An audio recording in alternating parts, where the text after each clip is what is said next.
E o programa Mundo Passaporte hoje veio contar várias histórias sobre São Luís. São Luís que está recebendo muitas chuvas nos últimos tempos e um dos prédios chegou até a cair, prédio esse tombado pela Unesco. Você sabe, São Luís é patrimônio da humanidade e nós viemos aqui contar um pouco da história desse prédio, né? Quem morou, né? Como era aquele, em que ano foi construído. Quem vai contar essa história é Antônio Guimarães. Mas um detalhe interessante, nós paramos aqui para ir até o prédio ao lado do Convento das Mercês. Aqui está o Convento das Mercês, aqui está a Cafua das Mercês e aqui nesse lugar tem uma história que pouca gente sabe, onde nós paramos o carro aqui. O que significa esse local, Antônio? Aqui era um local que se enterrava escravos que morriam na Cafua ou morriam dentro dos navios que estava dentro do rio Bacanga. Então eu estou em cima de um cemitério. Cemitério.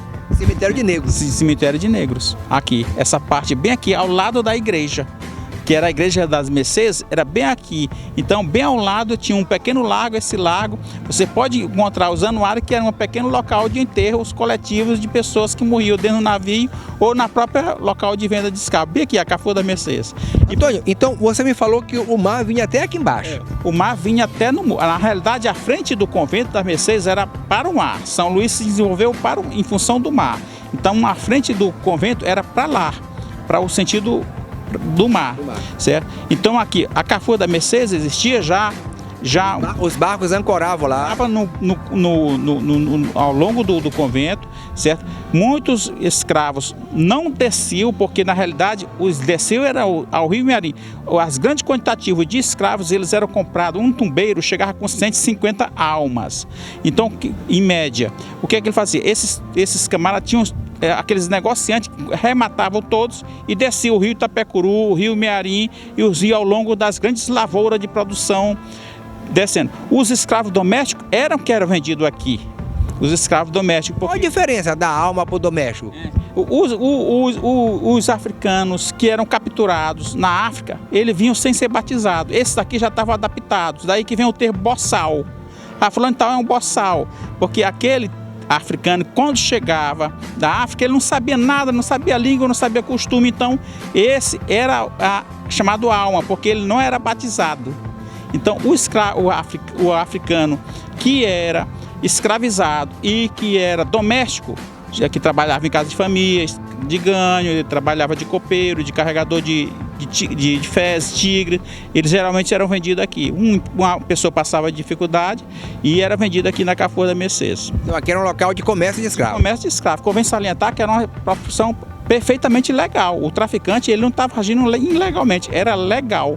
A maior prova é que Dom João VI, quando chega lá no Rio de Janeiro, ele vai se hospedar na casa do maior traficante de Portugal. Ah, entendi. Então na época a escravatura era permitida, então era uma profissão normal, então eles traziam os escravos da África, muitos deles não sabiam de nada, era chamado de boçais, era chamado de almas, e esse chamado de escravo que já estava aqui, já conhecia a história. A contabilidade nos navios era sempre feita em almas. Os navios chamavam-se tumbeiros, porque geralmente ele não traz. Vinham muitos mortos? Vinham, ele tinha uma perda de quase 40%. Bom, saía com 300 almas, 300 africanos escravizados, ali no meio do mar morria muitos, eles jogados no mar e pronto. Outros eram enterrados aqui onde nós estamos. Aí quando chegava aqui, qualquer um que morria ou na Cafua da Mercês ou então dentro do navio, eles eram jogados, enterrados aqui. Muitos corpos estão embaixo da gente. E o grande traficante, até teve uma pessoa que lançou um livro recentemente, descendente dele, o Garré, ele não morava na Cafua da Mercês como ele está afirmando, ele morava nesse chão vazio aqui ao lado aqui. Aqui que era a residência dele, não era onde era Cafua. Cafua sempre existiu. Você pode pegar os anuários dos mercedários, padres mercedários, que a Cafua sempre esteve presente. Mas aqui, nesse local, que era a residência do grande traficante Garré. Por falar em residência, logo ali atrás era a residência do Teixeira Mendes. Que conta a história de Teixeira Mendes que pouca gente sabe. Essa casa, na realidade, ela pertenceu ao Martino Roines. Martino Roines era maçom. obreiros. Para você ter ideia, a pessoa só atingia a maioridade na maçonaria com 21 a 24 anos. E ele foi liberado, a iniciação dele com 20 anos de idade, Martinho Rones, que é o camarada que vai idealizar o engenho de São Pedro. Ele era chamado o Viking do Maranhão, ele era dinamarquês, Viking do Maranhão. Então ele era um cara de muita visão, era um gestor excelente.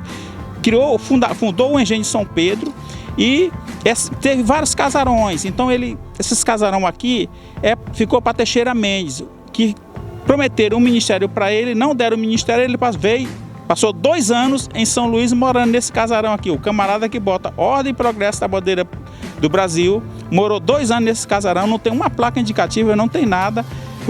Um perfeito seguidor da corrente de Augusto Conte. Positivista, Augusto. Então, a frase Ordem e Progresso da bandeira nacional é feita por um maranhense. Maranhense.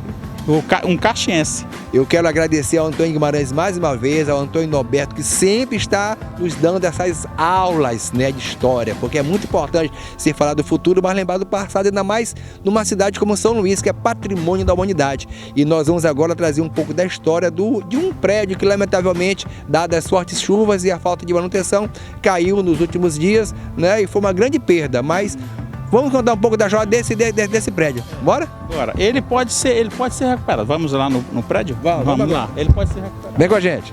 Bom, e nós agora já estamos em frente já ao prédio, né, que desabou na última semana.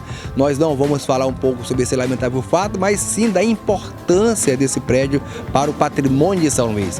Fala um pouco da história desse prédio, Antônio Guimarães. Afinal de contas, foi para isso que nós viemos hoje aqui. Primeiramente, aqui, poucas pessoas sabem o nome dessa rua. Na origem, o nome dessa rua chama-se Rua da Cascata. Depois passa a ser chamada Rua Jacinto Maia, que é onde está esse sobrado que caiu recentemente com o período invernoso, de chuva, no Maranhão caiu. Nesse prédio, nesse sobrado, morava Dr. Aires. Dr. Aires, no início do século XIX, ele lidava diretamente com medicina de suma importância, porque ele veio da França. Então ele trabalhava acredito que era uma penitência. Ele trabalhava com somente negros, alforriados, negro-forros e escravizados, e atendia pobres totalmente de graça, 2 dias da semana, sem cobrar nada.